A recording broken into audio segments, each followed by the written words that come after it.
पिछले 3 महीने में रूस जापान में टेंशन जबरदस्त तरीके से आई है। रूस चीन मिलकर जापान को घेरने की कोशिश कर रहे हैं।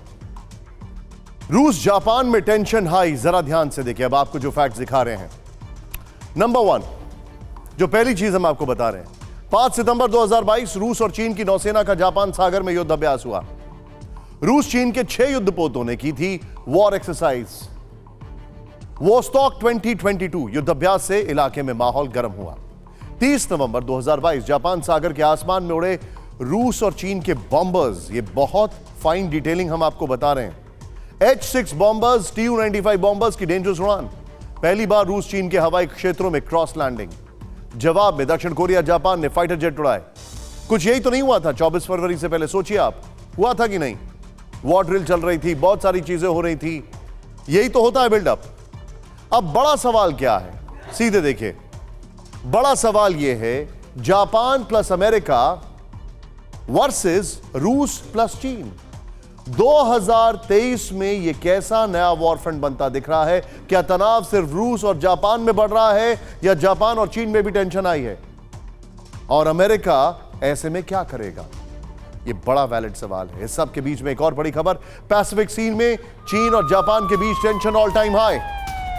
जापान ने पैसिफिक सी में मिलिट्री एयरक्राफ्ट तैनात किए। जापान ने पैसिफिक सी में वॉरशिप डिप्लॉय किए।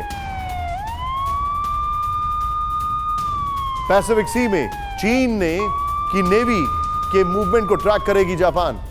ओकिनावा आइलैंड के पास चीनी एयरक्राफ्ट कैरियर देखने के बाद उठाया कदम। यह बहुत बहुत बड़ी खबर है। इस सब के बीच में एक और खबर, जापान को चीन से इलेक्ट्रोमैग्नेटिक पल्स से हमले का डर। ब्रेक करें, इलेक्ट्रोमैग्नेटिक पल्स स्ट्राइक से खुद को बचाएगा जापान। जापान ने चीनी हमले से बचने के लिए बड़ा प्लान बनाया। अपनी मिलिट्री एयरबेस को चीनी हमले से बचाएगा जापान। ये दोनों ब्रेकिंग दिखाई है किस तरीके से जापान और चीन में भी टेंशन आई है। थोड़ी देर पहले आपने देखा जापान वर्सेस रशिया और रशिया प्लस चाइना आपको पता है, लेकिन अब जापान वर्सेस चाइना आपको दिखाई दे रहा है। सीधे आइए, क्या टोक्यो पर इलेक्ट्रोमैग्नेटिक पल्स स्ट्राइक करेगा चीन? यह बहुत बड़ा सवाल है। क्या इलेक्ट्रोमैग्नेटिक वेव से टोक्यो के फाइटर जेट बेकार कर देगा चीन? जापान को चीन की तरफ से ऐसे हमले का डर क्यों सता रहा है, इस रिपोर्ट में देखिए।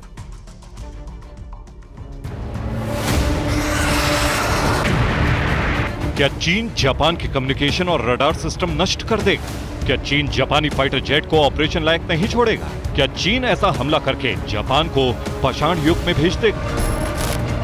इन दिनों ऐसे कई सवाल टोक्यो को खूब सता रहे हैं। जापान सरकार को लगता है कि चीन जापान पर इलेक्ट्रोमैग्नेटिक पल्स स्ट्राइक कर सकता है। सरल शब्दों में कहें तो वातावरण में न्यूक्लियर वेपन डेटोनेट करके बहुत स्ट्रॉन्ग इलेक्ट्रोमैग्नेटिक वेव पैदा कर सकता है, जिसके कारण जापान के सभी इलेक्ट्रॉनिक इक्विपमेंट नष्ट हो सकते हैं। जापान इससे बचने के लिए क्या तैयारी कर रहा है, ये जानने से पहले आपको बताते हैं कि इससे नुकसान क्या क्या होगा। असल में इलेक्ट्रोमैग्नेटिक पल्स एक ऐसा हथियार है, अगर इसका इस्तेमाल हो जाए तो बिजली से चलने वाली सभी चीजें जाम हो जाएंगी। फिर चाहे कम्युनिकेशन सिस्टम हो, रडार सिस्टम हो, हवाई जहाज हो, मिसाइल हो, ट्रेन हो, मोबाइल हो या फिर घर की लाइट ही क्यों ना हो।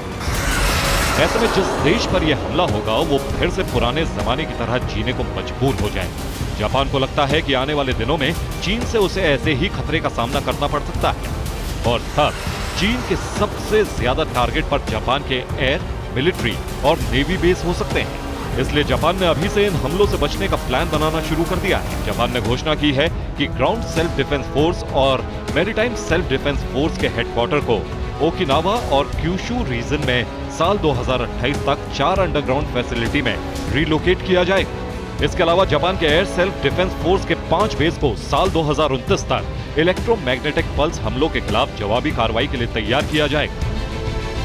सबसे बड़ी बात यह है कि जापान को लगता है कि सिर्फ चीन नहीं बल्कि नॉर्थ कोरिया भी उस पर ऐसा हमला कर सकता है। इसलिए जापान अपने बेस में EMP फिल्टर इंस्टॉल करने की तैयारी में जुट गया है, ताकि समय रहते ऐसे अचूक हमले से खुद को बचा सके।